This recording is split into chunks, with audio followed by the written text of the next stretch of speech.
என்னதுன்னு பாக்குறீங்களா? ஆமாங்க, இன்னைக்கு நம்ம எக் கட்லெட் வந்து ஃபிஷ் ஷேப்ல எப்படி செய்யறதுன்னு பார்க்கலாம்.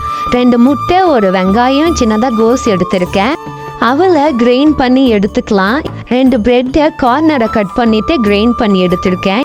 புதினாவும் கட் பண்ணி வச்சிருந்த பிரெட் கார்னரும் போட்டு நம்ம தண்ணி ஊற்றி கிரைண்ட் பண்ணிக்கலாம்.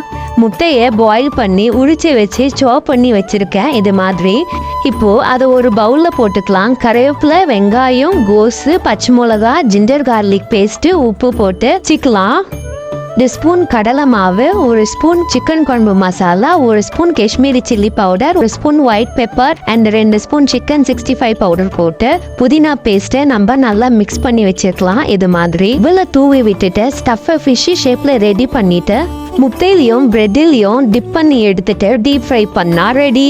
என்னதான் சமையல் சுமாரா இருந்தாலும் அன்பானவங்க கிட்ட ஒரு புடி சாப்பிட்டு பாருங்க. அட இதுதான் டேஸ்ட்னுவீங்க.